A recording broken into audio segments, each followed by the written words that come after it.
Hello student, আজকে হচ্ছে আমরা হিন্দি ক্লাসের প্রথম পর্ব। এখানে বর্ণের সম্পর্কে আমরা আজকে আলোচনা করব। হিন্দি বর্ণমালাগুলো কতগুলি আছে এবং কি কি, এর উচ্চারণগুলো আমরা ভালোভাবে জানার চেষ্টা করব। আশা করি এই ক্লাসটি তোমরা দেখলে উপকৃত হবে। তো শুরু করা যাক আজকের বর্ণমালা সম্পর্কে। আমরা যেভাবে বাংলা বর্ণমালা শিখেছি, স্বরবর্ণ এবং ব্যঞ্জন বর্ণ, হিন্দিতেও সেইভাবেই স্বরবর্ণ এবং ব্যঞ্জন বর্ণগুলো দেওয়া আছে। তো এখানে দেখো স্বরবর্ণ এবং ব্যঞ্জন বর্ণ মোট কতগুলি দেওয়া আছে তা আমরা জানবো। এখানে মোট স্বরবর্ণ 13টি আছে, এগুলো হচ্ছে স্বরবর্ণ। আর ব্যঞ্জন বর্ণ এখানে 37টি আছে, এগুলো হচ্ছে ব্যঞ্জন বর্ণ। তো মোট 50টি বর্ণ সম্পর্কে আজকে আমরা জানবো। তো প্রথমে শুরু করা যাক স্বরবর্ণ থেকে। এগুলি কিভাবে উচ্চারণ করা হয় তার বাংলা উচ্চারণগুলো আমরা দিয়েছি, আশা করি তোমাদের বুঝতে সুবিধা হবে। শুরু করা যাক। প্রথম কি দেওয়া আছে দেখো, এটা হচ্ছে হিন্দি বর্ণমালা, যেটাকে অ বলে। বাংলায় আমরা অ লিখেছি, তারপরে আ দেওয়া আছে। তো দেখো আ, তারপরে ই, তারপরে ই, তারপরে দেখো ও, তারপরে এটা হচ্ছে ও, এটা দেখো রি। এই বর্ণমালাটি বর্তমানে এর ব্যবহার খুবই কম, তাই আমি এখানে ব্র্যাকেট চিহ্ন দিয়ে রেখেছি বোঝার সুবিধার্থে। তারপরে দেখো এ, তারপরে ওই, তারপরে ও, তারপরে ও, তারপরে দেখো অন, তারপরে অ। তো এই হচ্ছে মোট স্বরবর্ণ 13টি। আমি আর একবার উচ্চারণ করে বলে দিচ্ছি। অ, আ, ই, ই, ও, ও, রি, এ, ওই, ও, ও, অন, অ। এই হচ্ছে মোট 13টি স্বরবর্ণ। এরপরে যাব ব্যঞ্জন বর্ণে। ব্যঞ্জন বর্ণগুলো সেম ভাবে লেখা আছে দেখো। ক, সেটা বাংলায় লিখে দিয়েছি ক, তোমরা এভাবে উচ্চারণ করে পড়বে, অসুবিধা হলে এইভাবে উচ্চারণ করে পড়বে। তারপরে খ, গ, ঘ, ঙ। তারপর দেখো চ বর্ণ কি, চ, ছ, জ, ঝ, ঞ, ট, ঠ, ড, ঢ, মূর্ধন্য ন বলবে তোমরা। ত, থ, দ, ধ, ন, দন্তন্য এটাকে বলে।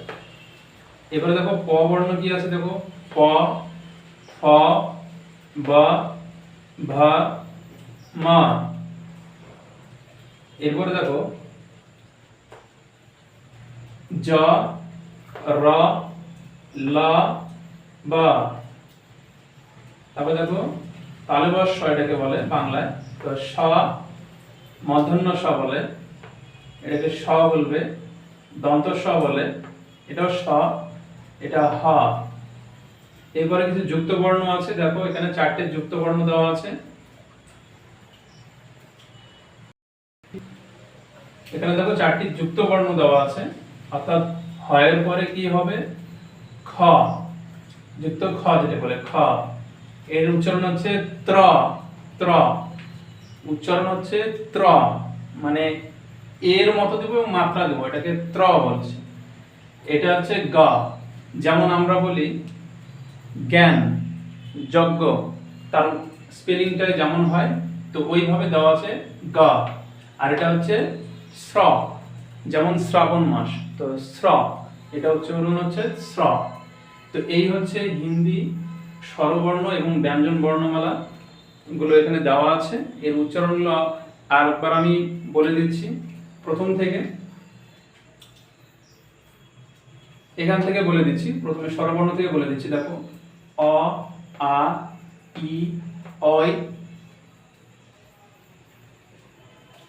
ও, ও, রি, এ, ওই, ও, ও। এটা ই, ওই, ঠিক আছে। অং, অ। বা চলো ব্যঞ্জন বর্ণ। ক, খ, গ, ঘ, ঙ, চ, ছ, ঝ, ঝা ইয়া, টা ঠা ডা ঢা না, কা খা দা ধা না, পা ফা বা ভা মা, যা রা লা বা, শা শা শা হা, খা ত্রা গা স্রা। ওকে, আশা করি এগুলো একটু ধীরে ধীরে তোমরা পড়ে চর্চা করবে।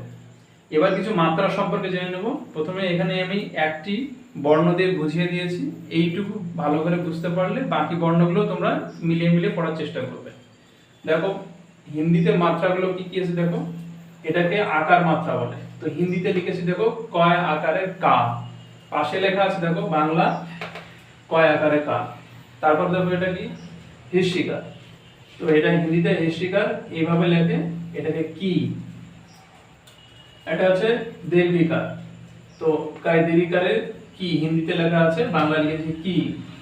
তারপর এটা হ্রস্বইকার কু কু, এটা দীর্ঘকার, এটা কু কু। এটা রিকার, তো ক্রি ক্রি। এটা একার, তো কয় একার কে। এটা ওইকার, তো কয় কই, বাংলাতে বলি কই কিন্তু হিন্দিতে বলে কয়। এটা ওকার কো, এটা ওকার কও। এটা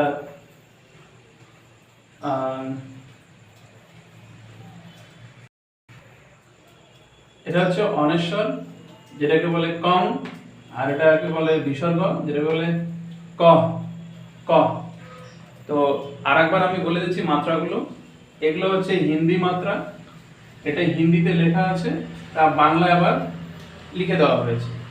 তো এটা হচ্ছে আকার, এটা হ্রস্বইকার, এটা দীর্ঘিকার, এটা হ্রস্বকার, এটা দীর্ঘকার, এটা রেকার, এটা একার, এটা ওইকার, এটা ওকার, এটা ঔকার, এটা হচ্ছে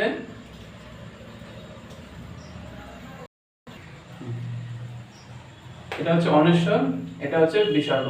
তো এই হচ্ছে হিন্দি মাত্রা, এগুলো হচ্ছে ব্যঞ্জন বর্ণ, এগুলো হচ্ছে স্বরবর্ণ। তো এই হচ্ছে আমাদের আজকের ক্লাসের বিষয়বস্তু। এইগুলো ভালোভাবে তোমরা দেখো এবং বারবার এটি বোঝার চেষ্টা করে উচ্চারণ করে পড়ো। আশা করি হিন্দি পড়াগুলো বা হিন্দি লেখাগুলো তোমরা সহজে বুঝতে পারবে এবং পড়তে পারবে। ঠিক আছে, থ্যাংক ইউ। তাহলে আজকে ক্লাস এই অবধি।